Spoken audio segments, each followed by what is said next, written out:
तो ये है गौर लीला श्रवण उत्सव।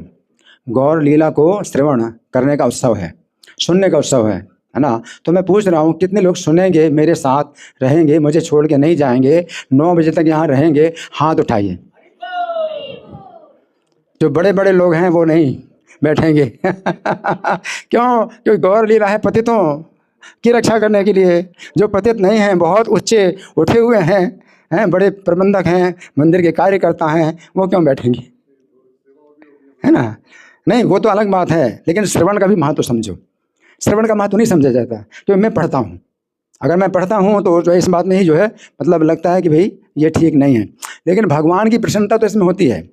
मैं अगर पढ़ के सुनाता हूँ इस कथा को, तो वास्तव में लीला जो है वो ज्यों की त्यों मैं सुना रहा हूँ और मूल पाठ भी कर रहा हूँ। तो मूल पाठ करने में क्या है, वो वृंदावन दास ठाकुर जो रचनाकार हैं चैतन्य भागवत के, हम उनकी बात सुना रहे हैं, वो सुना रहे हैं आपको, वो मेरे मुख से वो बोल रहे हैं अगर मैं पढ़ रहा हूँ। और इस कथा को पढ़ने सुनने का इतना बीच बीच में कितना महात्म्य आता है कि जो भक्तिपूर्वक इस कथा को सुनते हैं और सुनाते हैं, तो उनको चैतन्य महाप्रभु चरणों की प्राप्ति होती है, चैतन्य महाप्रभु के मुख का दर्शन होता है। कितने आते हैं, महात्मा कितना आता है ना। तो इसलिए जो है अगर आपके मन को अच्छा ना लगे तो मन को मारिए। हमारे गुरु महाराज, उनके गुरु प्रभुपाद, उनके गुरु भक्ति सिद्धांत सूत्र कहते हैं अपने मन को जो है 100 जोते मारो सोते समय और सवेरे उठ करके 100 झाड़ू मारो। आपका मन कहता है ये पढ़ रहे हैं, किताब पढ़ रहे हैं। देखिए किताब पढ़ रहे हैं, लेकिन वास्तव में क्या है कि अगर आप ऐसे वक्ता को बुलाते हैं कि भाई जो अपनी तरफ से बोलेगा, जो किताब में नहीं लिखा वो बातें वो बोलेगा, है ना, और जो किताब में नहीं लिखा वो बोलेंगे, है ना, और जो किताब में लिखा वो नहीं बोलेंगे। तो अगर वो चाहते तो उस तरह का वक्ता बुला लो। लेकिन हम क्या है कि अगर हम पढ़ रहे हैं तो वृंदावन दास ठाकुर आपको सुना रहे हैं। फिर भी जब मैं पाठ करता हूँ तो कहीं कठिन शब्द होता है, या मैं छोड़ देता हूँ या उसको सरल बना के बोलता हूँ कि जो सुनने वाले उनको समझ में आए। और मैं बीच बीच में पूछता भी हूँ कि आपने क्या सुना।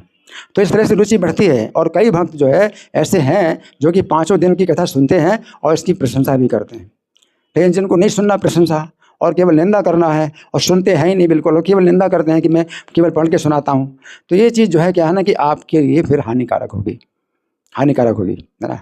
सबसे अच्छा यही है, अगर पढ़ने में रुचि है कि कोई व्यक्ति पढ़ रहा है और रुचि हो रही है पढ़ने में और सुनने में, उनको रुचि हो रही, तो रुचि अगर किसी को है पढ़ने में और जो है लोग जो है रुचि पैदा कर रहे हैं सुनने में, तो जिनकी रुचि है, सुनने की इच्छा है, तो वो जो है रस का आस्वादन करते हैं, कथा की रस का आस्वादन करते हैं। अगर आपको मतलब इस कारण से शिकायत होती है मैं पाठ कर रहा हूँ इसलिए अगर उठ के चले जाते हैं, तो ये आपका जो है ये बहुत बड़ा दोष बनता है। क्योंकि ऐसे फिर वक्ताओं को आप बुलाइए जो कथा में जो नहीं लिखा है वो बोलेंगे, हैं, और जो लिखा है वो नहीं बोलेंगे।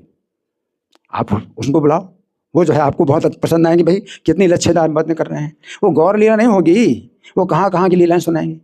वो ठीक है, वो अच्छा है। मैं गौर लीला श्रवण करा रहा हूँ आपको, गौर लीला, और पूरी तरह से कंडेंस्ड घनीभूत गौर लीला पढ़ के सुना रहा हूँ।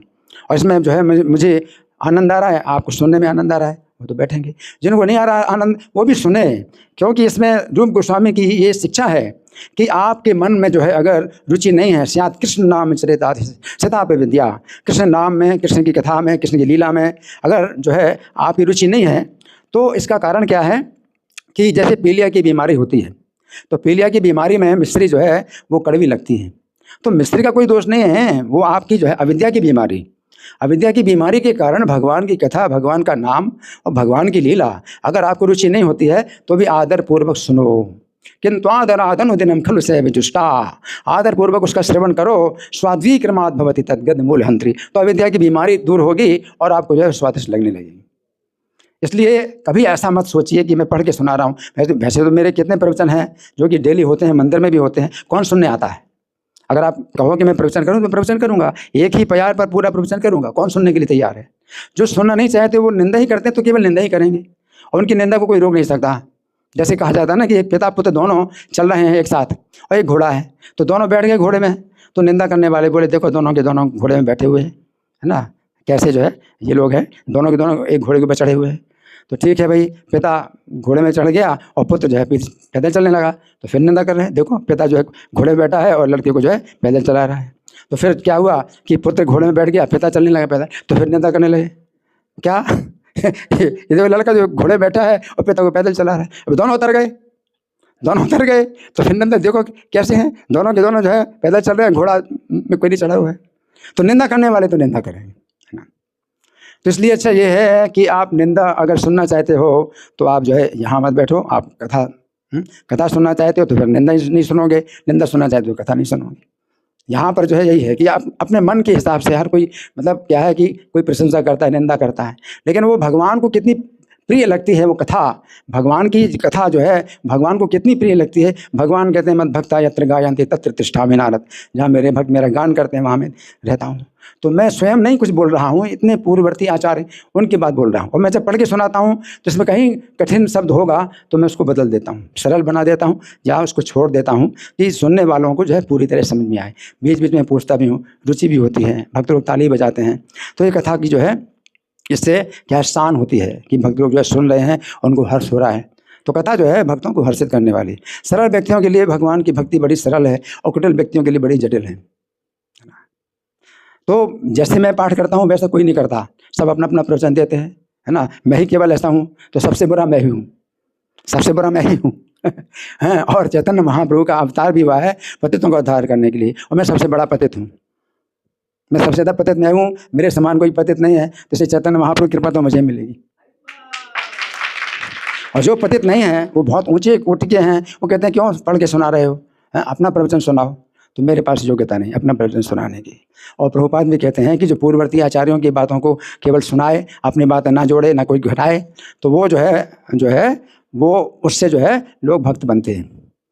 प्रभुपाद ने कहा मैंने चैतन्य महाप्रभु संदेश जो है जो सुनाया तो दोहरा दिया, केवल अपनी बात ना जोड़ी और ना घटाई, इससे लोग भक्त बन रहे हैं। तो इस कथा से लोग भक्त बन रहे हैं और प्रसन्न हो रहे हैं और बहुत प्रशंसा सुनने को मिल रही है मुझे।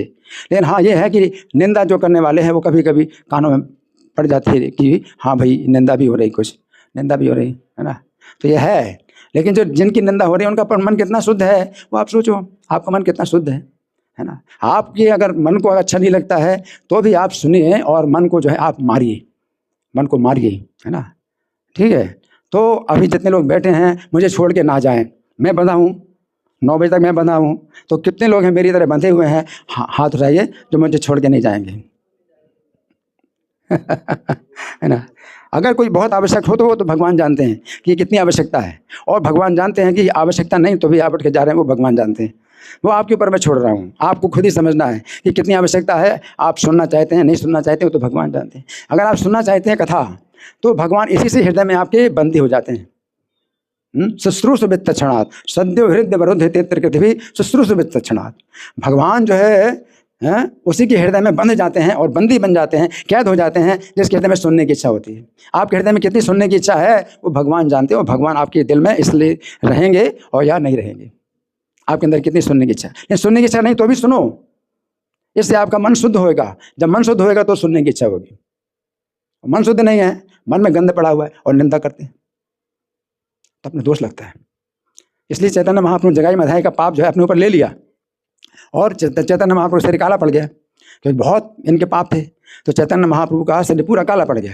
और फिर जो है चैतन्य महाप्रभु का अब आप लोग कीर्तन करो तो ये जो पाप है उन निंदकों के ऊपर जाएगा जो कथा नहीं सुनते हैं और केवल निंदा करते हैं, उनके ऊपर जाएगा पाप। तो पाप कहीं जाता नहीं है, नष्ट नहीं होता, पाप स्थानांतरित होता है। कुछ सुनने वाले हैं, कथा सुनने वाले हैं तो उसे निंदा करने वाले हैं, है ना। तो वो पाप जो है कहाँ जाएगा, निंदकों के ऊपर जाएगा। इसलिए यमराज की जो है मतलब जो है निराशा नहीं होती कि भाई इतने लोग कथा सुनने तो नरक में कौन जाएगा।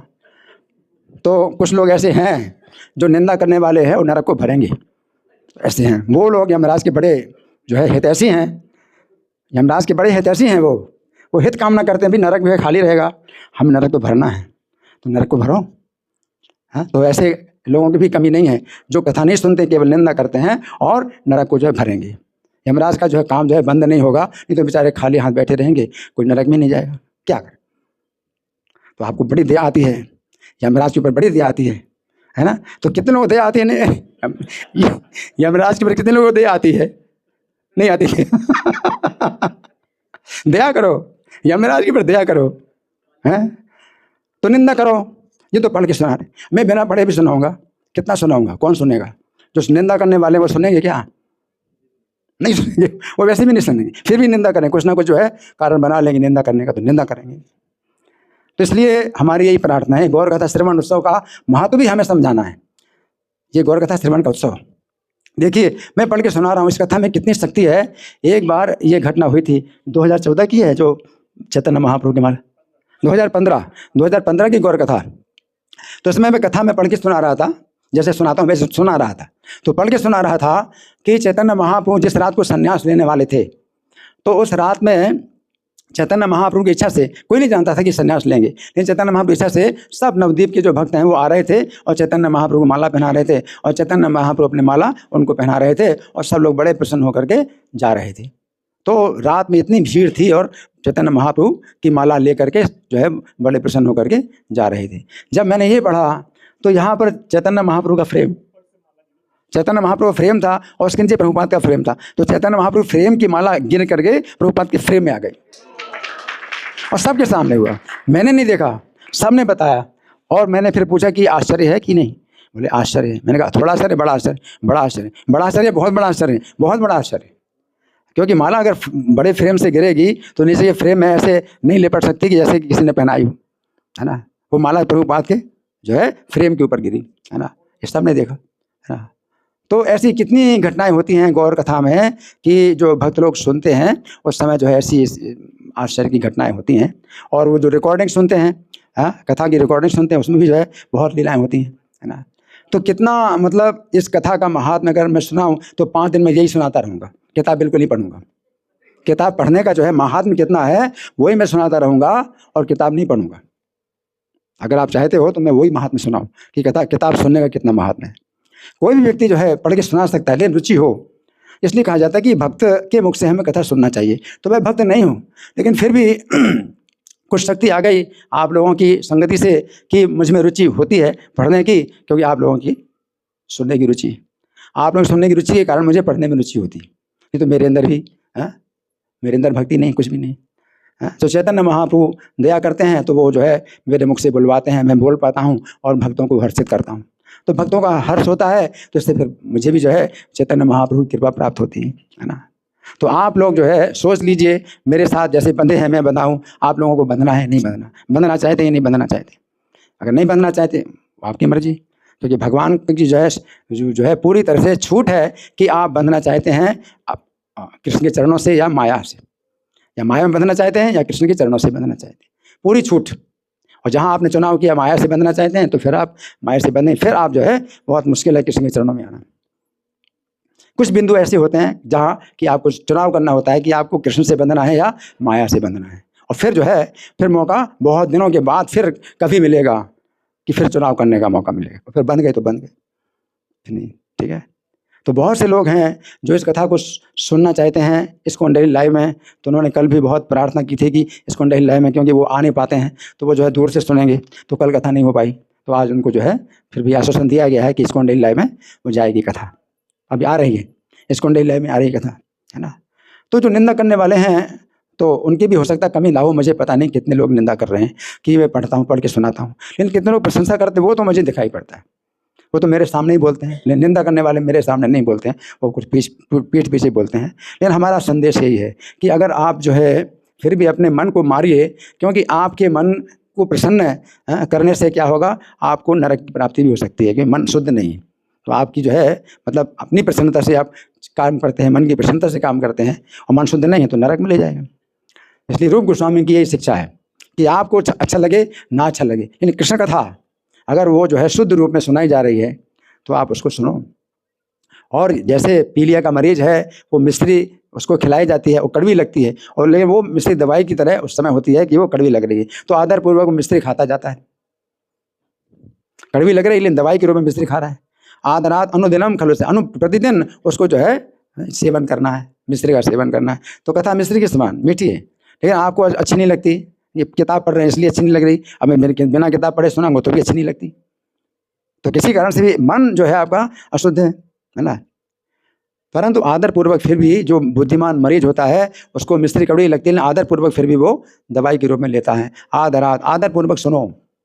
ये कथा जो है गौर कथा है, ये श्रवण उत्सव है, ये उत्सव है, उत्सव के रूप में आप सुन रहे हैं। उत्सव के रूप में आपको नहीं लगता तो दवाई के रूप में सुनो।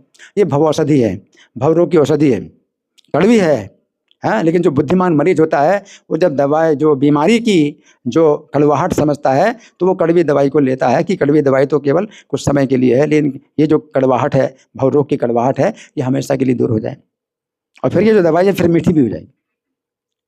हिंद्वादराधनुदिनम खलु सैव जुष्टा स्वाद्वी क्रमात् भवति तद् गंधमूल हंत्री। तो धीरे धीरे ये स्वादिष्ट हो जाएगी और बीमारी को जड़ से खत्म करेगी। हरि बोल।